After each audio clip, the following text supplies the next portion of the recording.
Obahi bebre, ano pokuare no mawano, asante kotokono no. Okay, we're here at a cotton field in Georgia, not too far from Macon.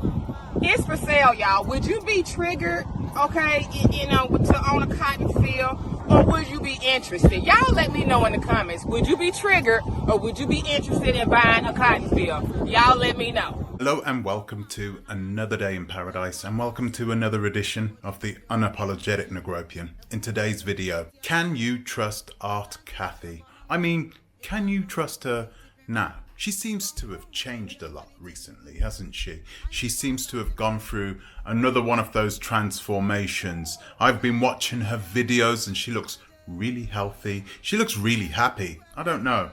Am I totally happy that she managed to escape out of the Gambia, out of all the destruction that she caused, or the upheavals that she caused in so many people's lives, and she managed to escape the Gambia relatively unscathed? I don't think that's fair. It's not fair on the people that she shoved underneath a bus. But now it seems as though she has changed. It seems that way. This doesn't mean to say that she has changed.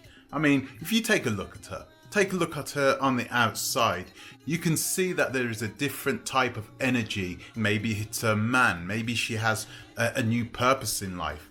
I don't know. But the fact is that she has changed. She's not making the same videos that she used to make way back when she was in the Gambia. You see her in her videos now, she's changed her hair. She started putting weaves back in, which is so weird. Wasn't that part of her sales pitch, selling herself as someone who was 100% natural? And there she is doing that. Oh well, I'm not going to go into hair again anyway. We're not going to talk about weaves today.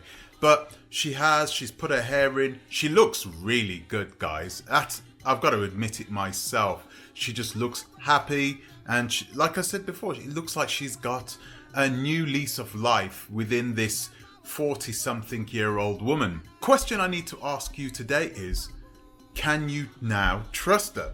She has this business. She has it running with this man who she's met, and this guy, I don't know about you, but he seems like a trustworthy kind of a guy.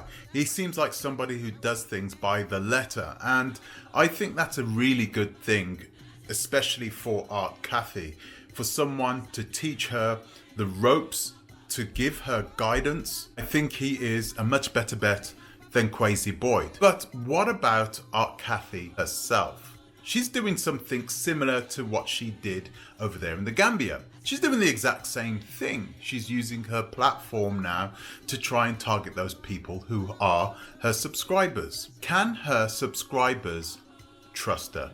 Well, we're going to try and answer this question today, but first I'm going to ask you to please like, subscribe, share, click the bell notification, and please consider supporting the channel on our Patreon.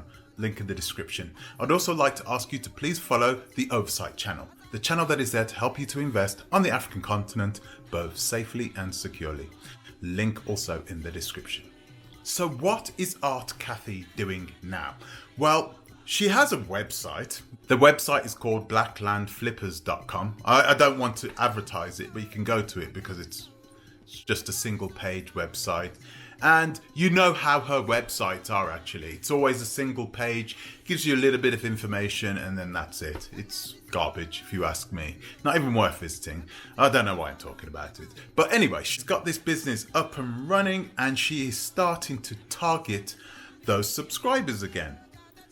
And I have a funny feeling that a lot of her subscribers are falling for it after everything she's done. There is one thing I noticed about Art Cathey's YouTube channel.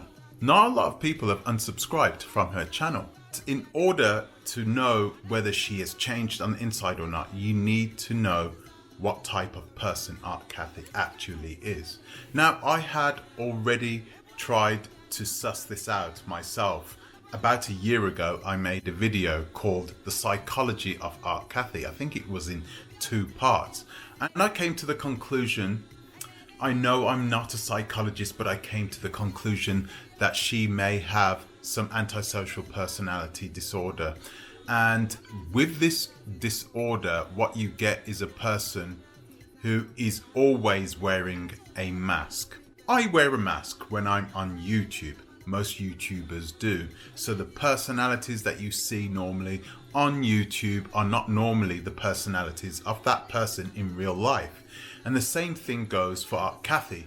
The only difference is that she is always wearing this mask. There's only certain periods of time when she's on her own where she takes this mask off. When she was with Crazy Boy, when she first got to the Gambia, this mask was off a lot more often. So you would see her in her room. She would always be sleeping on the couch, a big pile of cigarette butts right next to her. That was the real Cathey that most people didn't see. But we realized this. We saw this afterwards when we saw her old apartment when she left the Gambia. That was what Cathey really is. So when you see an apartment like the way she left it, you know, it wasn't in an absolute tip, but you could tell that things weren't right. What you see in that apartment is what is going on inside Cathey's mind. That is Cathey inside. She is a woman who is really damaged. But with this antisocial personality disorder, it means something quite significant. It's something she will never be able to change. She is set in her ways. When it comes to antisocial personality disorders, you can have a good chance of changing that outcome up until the age of 7 years old. After that, still can change it, but it's so much more difficult, to the point in which most doctors won't even try to treat it. What they'll do is they'll try and get you to manage it. Antisocial personality disorder is when you wear a mask and you almost become the person that you are trying to be. You remember Cathey when she was always raging and talking, this alter ego that she had. This was her hero. This was somebody that she adored herself. This was the mask that she was wearing, that she would never take off for the camera. This is why you see this massive personality change, the Cathey that we knew over in the Gambia, and take a look at her last few videos. She is a much different person. She looks like a person who is in way more control of herself. I'm hoping that her man is actually becoming a much bigger influence in her life. Just feel a little empty about the fact that she was able to get off scot-free. And this is also part of the problem. She managed to get off scot-free. Most people with antisocial personality disorder, and narcissists, most of them will do things. And when they do these things, if there are no repercussions for their actions, it emboldens them. It makes them want to do it more. And this scares me. It scares me for her subscribers. It makes me think, oh dear, here we go again. Will Cathey end up shafting her new man as well, just like she shafted all those other people that she had left behind in the Gambia, all her patrons, all her subscribers, even the Gambian people, okay? I know they didn't believe in her, but look at the trail of destruction that she had left behind. I'm sure that they'll get over it. For me, Cathey will never change. What you saw over there in the Gambia is Cathey in real life. She's not going to change, ever. So, if you want to buy land and property over there in Macon, Georgia, go ahead, do what you need to do. But if I was you, I would make sure I would do my due diligence on her man. Make sure it is her man that is signing those business papers, those property papers. Make sure it's her man that's doing those types of things and not her. She has no backup, okay? She doesn't have any experience in selling and flipping land anyway. The experience that she has is the experience that she has got in the past 12 months. For me, I wouldn't plan to do something with somebody with so little experience, especially if that person has a background like the one Cathey has. So guys, do any of you plan to buy any land off Cathey down there in Atlanta? Do any of you trust her now? Do any of you think that she has changed? Let me know in the comment section below. It would be really good to hear your opinion on this. So that's all I've got time for today. I'd like to thank you for watching. Thank you for subscribing. I'd like to give an extra special thank you to my Patreons, and I'll see you in the next one. Until the next time, please think twice to our bit.